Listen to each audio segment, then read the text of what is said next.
Once again, good morning everyone. Welcome to my channel.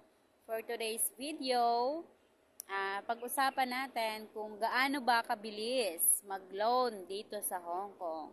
So, halos lahat ng mga kababayan natin ay naka-experience ng loan dito, loan doon dito sa Hong Kong. Pero kung ang loan nyo ay mapupunta sa mabuti at hindi sa kung saan, ibig sabihin, naging mabuti, naging maayos yung paglo-loan nyo dito sa Hong Kong. Bilang naka-experience nito guys, isi-share ko sa inyo kung ano yung mga requirements at kung saan napunta yung loan ko, nagamit ko ba ito ng tama or hindi. So, abangan nyo guys. Kaya kung bago kayang sa YouTube channel ko, please don't forget to like para lagi po kayong updated sa mga video na i-upload ko. Okay? So, ito ginawa ko to kagabi kasi malapit na matapos yung loan natin. Kaya ibabahagi ko na sa inyo na ganito kabilis mag-loan dito sa Hong Kong. Okay? So, gaano nga ba kabilis? Siyempre, mag-alat tayo ng at least mga 1 week. Pero mga 1 day, kayang-kaya na siyang i-approve guys. So, dahil may mga proseso, abutin din siya ng halos 1 week. Kasi tayo naman ay nakakalabas lang ng once a week dito sa Hong Kong kasi yun lang naman yung ating rest day. Okay? So, umpisa natin. Ano ba yung mga requirements na hinihingi ng mga finance? So, hindi ko naman sinasabi na gayahin nyo ako or i-goal nyo na mag-loan dito sa Hong Kong. So, bilang naka-experience, i-share ko na din sa inyo kung ano yung experience ko about dito sa paglo-loan dito sa Hong Kong. Okay? So, ang requirements na hinihingi pala guys ng mga finance, halos pare-parehas lang naman yan, is passport. Kailangan yung passport mo is nasa iyo. Then, yung Hong Kong ID, ipiprint lang naman nila guys. Then, yung contract mo, kailangan mo siyang dalhin kasi kailangan siya. Then, visa, hinihingi din yan. Isi-xerox lang nila yan guys. Hindi nila pwedeng kunin yung mga original copy natin kasi yun yung pinangahawakan natin habang nandito tayo sa Hong Kong. Okay? Proof of address sa Pilipinas. Sa Pilipinas, kailangan mong mag-send ng proof of address, then ng information. For example, ako asawa ko, kailangan kong ibigay yung cellphone number niya. Kasi tinatawagan guys, tumatawag sila sa Pilipinas para i-confirm kung talagang kakilala ka or ito ba talaga yung asawa mo, ito ba talaga yung address. Para mahabol tayo pag umuwi tayo ng Pilipinas na hindi tayo nagbayad. So, habulin nila tayo pagbalik ng Pilipinas. Okay? So, kailangan din ng proof of address dito ng mga employer natin. Kaya mag-iingat kayo kasi isa yan sa pinagbabawal ng mga amo natin, yung pag-uutang natin. Kasi yung iba nga, hindi marunong magbayad, naiistorbo sila. So, ito pala guys ay pwedeng maging cause ng termination natin dito sa Hong Kong. Kasi ayaw na ayaw talaga ng mga employer na mag-uutang tayo, lalo kung di tayo nagbayad, tatawag yan sa atin. Lalo kinuha din nila yung cellphone number ng employer natin. Or meron ditong mga mailing box, so pwede silang mag-drop doon at makuha ng mga employer natin. So pwede pang maging cause, hindi lang talaga maging cause, halos marami tayong mga kababayan na nate-terminate dahil dyan sa pag-uutang ng bangko. Pero kung sa tingin ko isang bangko lang naman yung inutangan nyo, kayang-kaya nyong hulugan. Pero kung nagdalawa kayo, nagtatlo kayo, kasi mag-o-offer ang mga yan na, ma'am, pwede kang mag-second loan ng ganito-ganyan. Hanggat kaya mong bayaran. So, kasi nangyari sa akin yan guys, ma'am, nakapagkuha ka na ba ng loan? Pwede ka ulit sa amin, bibigyan ka namin, mga ganyan. Siyempre, matatamis yan mag-talk para tayo mapa-oo. So, kailangan yung magdesisyon ng tama at pag-isipan kung mag-go kayo o hindi. Kaya ang sabi ko, no ma'am, kasi meron na akong nakuha. Hindi ko kaya ang magdalawa. Lalo't ako, ang kinuha ko guys is nasa 20K. Then, babayaran ko siya ng 8 months. Then, yung naging monthly ko is 2.9. So, dahil patapos na tayo ngayong katapusan ng November, kaya naisipan kong i-vlog to para makapag-share din sa inyo ng aking experience. So, hindi ko naman sinasabi na mag-loan kayo pagdating nyo dito. Bilang experience lang, bilang isang nag-share sa inyo ng mga information, mga experience ko. Kaya naisipan kong i-vlog yung ganitong content, okay? So, hindi lang naman ako ang nakaranas ng paglo-loan dito sa Hong Kong. So, marami tayong kababayan o halos lahat siguro ng ating mga kababayan ay merong ganyan dito. Kaya, gamitin lang ng tama, okay?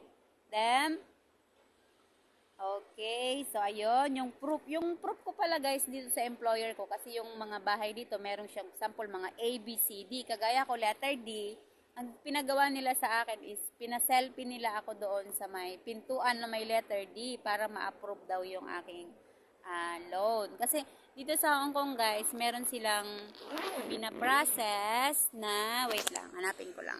Meron ditong tinatawag na parang card na kailangan nilang kuhanin sa pinaprocess to. Tatawagan kayo, then tuturuan kayo ng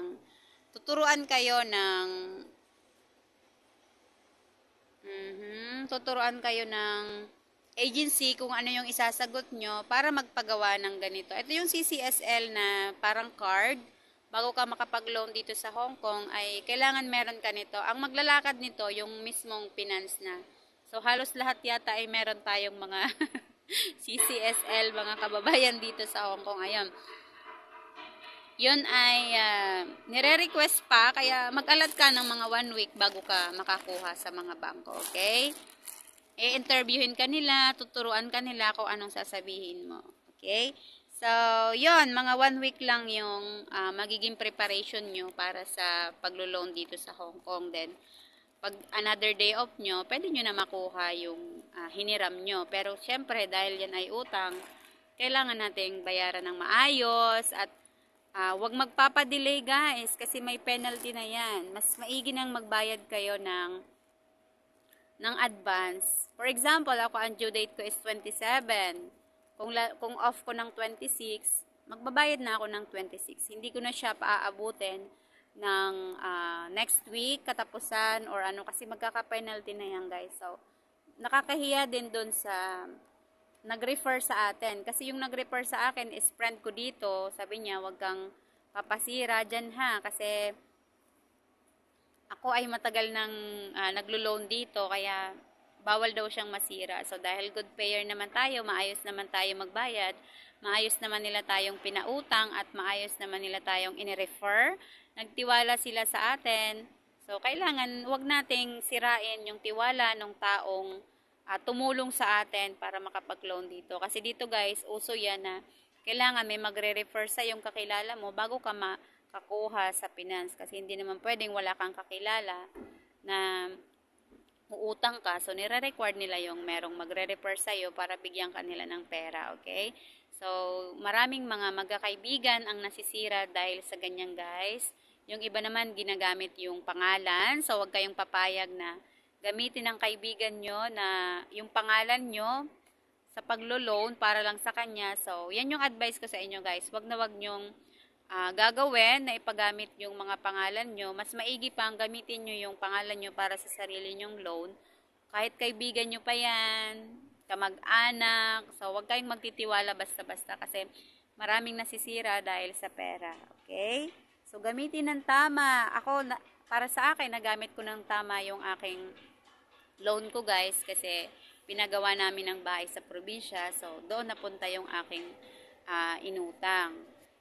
Although, ang tubo niya is pumatak siya ng 3.2, medyo nang hinayang din ako kasi parang sabi ko halos isang buwan ko rin pala yung magiging tubo. Pero kung hanggat maaari, kung kaya nyo namang wag na mag-utang, so wag na kayo mag-utang guys kung wala naman kayong paggagamitan. Nakaka-inspire din pala yung mga, dahil sa lending, yung iba ang gaganda na ng mga bahay, meron ng mga negosyo. So, yun yung kagandahan ng lending dito sa Hong Kong na nakakapag-desisyon sila, nakakapagplano sila ng tama kung saan nila gagamitin yung inutang nila dito sa Hong Kong. Okay? So, yun lang guys. Sana may nakuha kayong important information. Hindi para hikayatin kayo na mag-loan, kundi na-share ko lang yung aking experience bilang isang first-timer na nakaranas ng paglo-loan dito sa Hong Kong. Okay? So, kung kayo man ay, kung ito man ay kung gagayahin nyo is magbayad ng tama para hindi tayo mapahiya at kailangan updated kayo dahil ito nga sabi ko ay pinagbabawal ng ating mga employer, okay? So, sana na-inspire kayo sa video na to. Kaya kung bago ka lang sa YouTube channel ko, please don't forget to like para lagi po kayong updated sa mga video na i-upload ko, okay? Bye-bye! Thank you for watching!